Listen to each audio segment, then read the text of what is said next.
பேசும் படம் நேயர்களுக்கு வணக்கம். மீண்டும் உங்களை சந்திப்பதில் மிக்க மகிழ்ச்சி, மிக்க நன்றி. உங்களுடைய ஆதரவை தொடர்ந்து வேண்டி விரும்பி கேட்டுக்கொள்கிறோம்.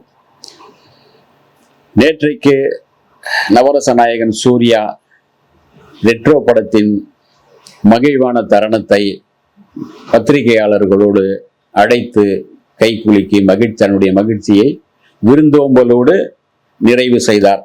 அந்த தருணத்தில் அவர் எல்லாம் மகிழ்ச்சியா இருந்தார். அந்த படத்தை பத்தி நிறைய பேர் கழுவி ஊத்துனாங்க. அதே ஒரு இன்னொரு குரூப் விஜயால் குத்தகைக்கு எடுக்கப்பட்ட ஒரு குரூப் ஓங்கி அடிச்சிட்டு இருந்தது.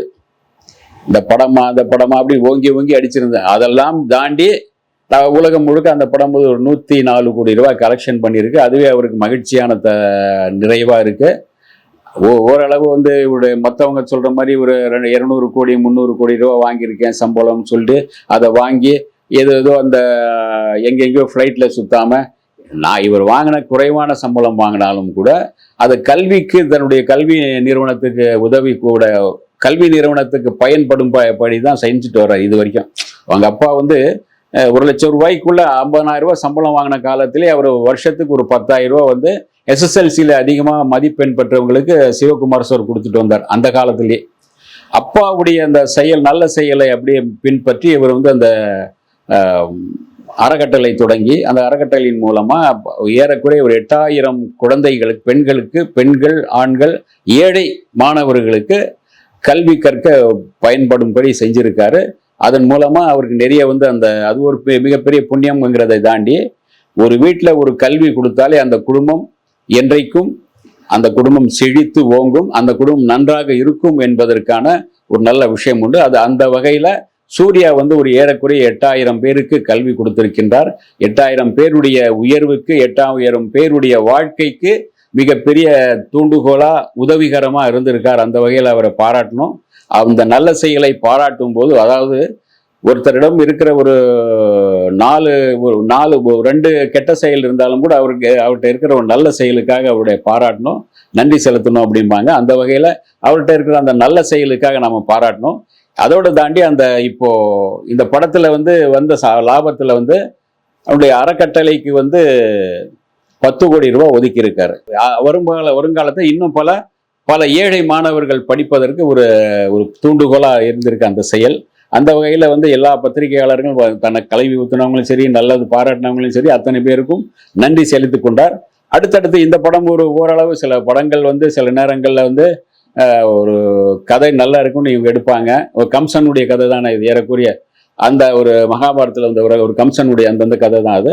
ஏறக்குறைய இதை இன்னும் கொஞ்சம் வேற மாதிரி அடுத்தடுத்து ஒரு இன்னும் கொஞ்சம் நல்ல தெளிவான இன்னும் கொஞ்சம் அழகான கதைகள், இன்னும் கொஞ்சம் நல்ல உங்களுக்கு தொடர்ந்து அவர் இது கொடுத்தாரு இல்லையா, அந்த ஹரியோடு கூட்டணியில வச்சுட்டு சிங்கம் கொடுத்தாரு, தொடர்ந்து 3 வெற்றி படங்களா கொடுத்தாரு. அதே மாதிரி மறுபடியும் அவருடைய அடுத்த கட்டத்தில் மறுபடியும் அந்த கூட்டணிகளுக்குள்ள இன்னும் கொஞ்சம் நல்ல சிறப்பான படங்கள் கொடுப்பாருன்னு நாம நம்பலாம்.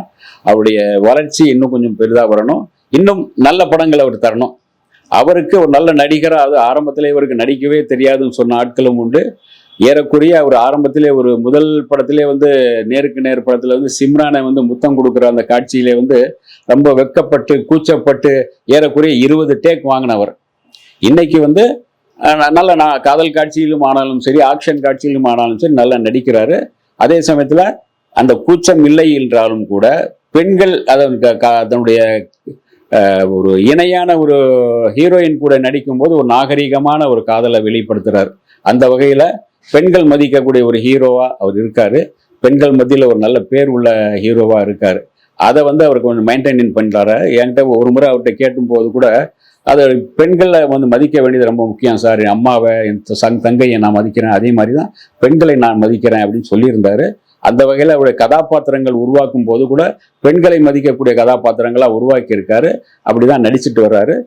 இந்த ரெட்ரோ ஓரளவு வெற்றியை கொடுத்திருந்தாலும் அடுத்து வருகின்ற படங்களை இன்னும் நல்ல படங்களாக, அவருக்கு வெற்றியை தரக்கூடிய படங்களாக, வசூலில் ரீதியாக அவருக்கு மிகப்பெரிய வசூலை வாரி குவிக்கக்கூடிய படங்களாக அமைய வேண்டும் என்று வாழ்த்தி வரவேற்கின்றோம் சூர்யாவை. இந்த வீடியோ உங்களுக்கு பிடிச்சிருந்தா லைக் பண்ணுங்க, ஷேர் பண்ணுங்க, கமெண்ட் பண்ணுங்க, சப்ஸ்கிரைப் பண்ணுங்க, மறக்காம பெல் ஐகானை கிளிக் பண்ணுங்க.